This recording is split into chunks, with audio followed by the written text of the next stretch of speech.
หมายสงพี่น้องผู้ปันแห้งสื่อข่าวแซนมีเดียเขาดังเสียงนะครับเนาะเมื่อได้ก็มีงานในวันที่18เดือนธันวาคม2565นะครับปุ่นดานรายการข่าวค่ะตอนนี้ได้ก็เดียวตั้งข่าวเงาเกี่ยวกับเวลองซึ่งลอยเทียนเนาะลัดว่าดินเนอร์ปังตึกซิมาเวงจอกไม่นั้น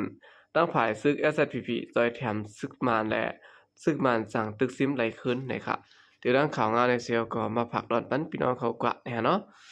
จำหนาวค่ะหันข่าวได้ก็ตั้งฝ่ายซึกจอยแน่นะครับเนาะคืนเขาเน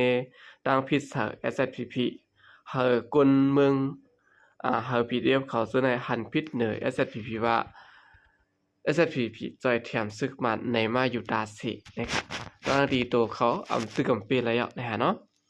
เกี่ยวลองในคณะตั้งด้วยเยอุกผู้ขันปากดับซึกลอยเทียนอย่างออกข่าวกล่าวเน SSPP ว่าเมื่อพอซึกมันโทษซึกหลอดดึกซิมเอาเวงสีปอนั้นซึกได้ SSPP จอยแถมซึกมันวันในเขาสืบละแทงว่ามือพ่องปางตึกซิมาเวียงหนองเขียวนั้นแต่ซื้อร้อยหับตึกซึกมันไหลอยู่นะครับอ่านโหเลือนมันกวยกันเนอปางตึกซิมาเวียงเกี่ยวเมสีปอนั้นแต่ก็ย้อนเปิด SSPP จอยผุยปันเส้นตั้งปันซึกมันรัดกว่านาทีเขาและเฮ็ดให้ภายเทียนอย่างมีลองอย่าพืชตาเตหับตึกซึกมันเขาได้เตะวันไหนครับเลยสินั้นลุยอูลัดแทงว่าบิ๊กซัมว่าภายเทียนอย่างเฮ็ดไว้ตับขามตึกตีโคนน้ำซิมและตีวันหมอกเกี่ยวนันเสตะซึกมันซ้ำลูกนันตี SSPP เข้ามาจังซิมเอาไหลวิ่งสีปองง่ายๆกวยย้อนบ่ซึกมันได้ขว้างรัดผ่านกว่ามานันตี SSPP เข้ากุมกำนั้นวันไหนคันเนาะเกี่ยวได้ลองอันซึกลอยกล่าวในเสแลอยู่ดีดังสื่อข่าว SSPP ได้ก็อำไปหันตุ้มตอบสั่งขึ้นบิ๊กซัมว่าเทียนอย่างดัง SSPP ได้เปลี่ยนไว้ลูกจุ้ม FPNCC เหมือนกันอยู่เสตะว่าหลังแผนการตึก1027มาในใกล้ๆมีปัญหาลองนาดีซ่อนกันอยู่คือเยอะๆตั้งฝ่ายซึกร้อยอำนาจโล SSPP และว่าเสียตึกไหลในเมืองใต้บ่หองยาวครึ่งมีอีเฮา SSPP ถอยออกในเมืองใต้บ่หองตั้งเสียงแนวตั้งฝ่ายซึกประลองเขาใครเอาเฮ็ดเป็นเมืองประลองเขาหางก้วยใครอุปเปิงหางก้วยนะครับหรือสินั้นก้วยเหมือนกันในคณะเหมือนดังตั้ง PDF เขาก็ตั้งฝ่ายซึกลอยเขาในใครฮอลหรือเปียด PDF เนี่ยแล้วตั้งที PDF ก็โฮมตึกโฮมตู้โฮมอยากมาซ่อมเขานะครับในใดก็เป็นไล่ๆสร้างซึกลอยทั้งขาดเนาะเดือมเปซึ่งมันยาวขึ้นมากล่าวใน SSPP นะครับสืบเสนอข่าวขึ้นมาถ่อมด้วยข่าวเงาเกี่ยวกับเวลองในครั้ง2วันในหันขับตัวท้ายกล2เกาะตีเวงตุนตีอองปานนะครับในครั้ง2วันก้อยเนี่ยเนาะกล2เกาะยาคาแหมตายตีเวงตุนตีและเวงอองปานจึงได้ประจานหูเปลี่ยนนำมือเผอนะครับในวันที่16เดือนธันวาคม2565ขยามกลางคืนรถก้าอ่อนแซนฮอนด้าพิบเนาะลำหนึ่งต่างขับตัวตายก้นก่อนหนึ่งมาเปียดเหนือเส้นตั้งเจ้าสาวทุนในปอกเมียวมาเวียงถงตนตีในเขาก้นใจในปืนตีดัดก่อยด้านสื่อข่าวผู้ข่าวเขาว่าก้นอันถูกขยับตายนั้นเป็นก้นใจอายุในเกศ30ถึง40ปีตัวมันใจนั้นเป็นห้อยมิดแดงไว้ลีโกนะคะมีปลาห้อยเอาไผ่หุ้มไว้หูภายหนึ่งก็ปิดขาดหายไว้ว่าในเขาคำนั้นก้วยหนังเก่าเนาะปลิกตีห้องปลิกหมาย1และหมาย2มาเอาขับตัวตายมันกวาดส่งไว้ตีห้องเย็นตีห้องยาเจ้า3ทุนปลิกมันเติมมือซึกมันลัดว่าเนื้อถงผู้ตายมีไผ่ขิดมีเกาะเสื้อในแหล่จางเปลี่ยนก้นกินยาไหนก้นมาพื้นตีหลัดในหนังไหน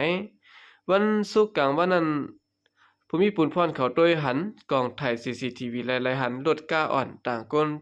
ต่างตัวตายก้นมา8เหนือเส้นตั้งได้เป็นข้าวยาวเป็นข้าวยามกลางขึ้นหมอกชีวิตม่วงในเขาเมื่อวันที่11เดือนธันวาคม2565ข้าวยามกลางในกอทบหันขับตัวตายก้นใจหมอกอายุ25ปีตีต่างเขาเวียงอ่องปานเนินน้องมังกะละนังเกาะว่านะครับตัวใดผู้ใจก็นั่นเป็นโกแทดเกี่ยวเนี่ยเนาะอยู่ที่ปอกเหยี่ยงปิงทองเนินจีเวียงอ่องปาน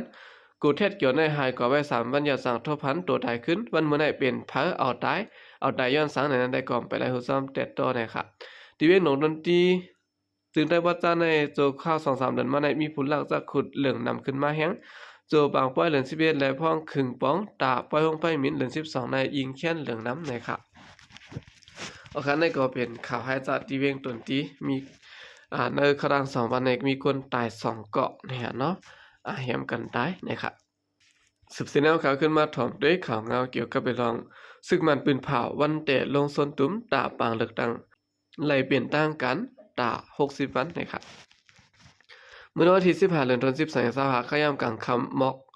คอมมาสินปางเลือกตั้ง อันอยู่ปัตตาซึกมันยินเมืองกุมกำปืนเผาวันลงส้นตุ้มปางเลือกตั้งเปลี่ยนตั้งกันได้ด่าคาราง60วันในเขาปฏิการเมืองเขาได้ก่อลงส้นตุ้มกวนเมืองเฮาปันเสียงกลางสายไลในเปลี่ยนในวันที่28เดือนธันวาคม2525ก็ย่ำกลางใน26โมงต่อไปถึงวันที่26เดือนธันวาคม2525ก็ย่ำกลางขึ้น12โมงถึงคาราง2เดือนวันในค่ะในครั้ง60วันในปฏิการเมืองกลุ่มกูจุ้มหนอแดนพองกูเกาะเจื้อนเดจางเข้าโฮมปางเลือกตั้งมีสุนไหลห้วยโซนห้องกนเมืองคอนตุ่มกันเสแลปืนเผาดัดในรองบอลาสีหมู่เปิงของมุกจุ้มเผามันไหลนะครับจ่ายเป้าหัวเป้าปฏิเสธเพิกยามตอบรัดไว้ดี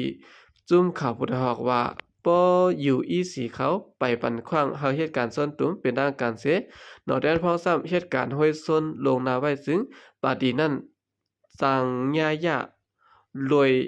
เฮ็ดผิดปักเปิง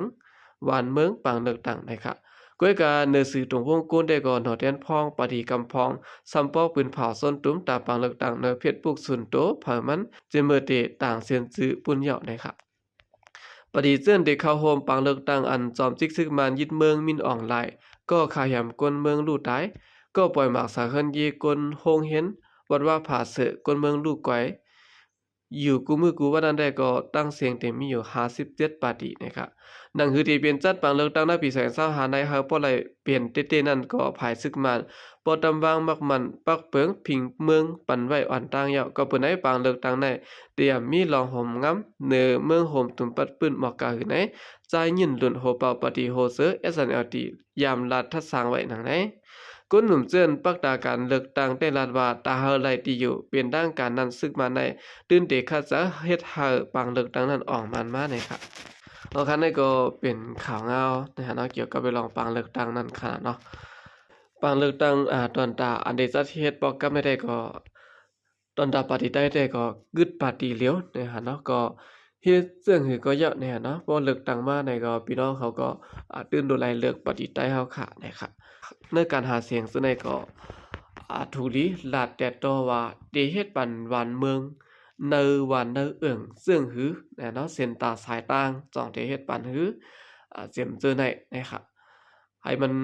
หาเสียงก็ให้มันมีพรดีตอนตาเนอสีเวียงของเฮานะฮะเนาะเนอหวานเมืองใต้เฮาค่ะให้มันพอมีพรดีกูปาตินะครับเนาะปาฏิเพอนะครับหาเสียงไล่ลีเสียงหือก็ถูลีเลือกปาฏินั่นนะครับเนาะปาฏิแล้วนะครับเฮ็ดปันพรดีหวานเมืองเฮาอันนั้นในวันในเอิงเฮาก็คือในก็ถูกที่เลือกปฏินั่นค่ะเนาะจะรับผู้รับตาให้เลือกนะครับโอเคกำเนิดสุดในก็ยินจมดับยามกุมถึงพี่น้องผู้กำแถมปัญหาครังเสียงค่ะยินจมดับยามยานำเสขาใจก็เรียกมาสังค่ะ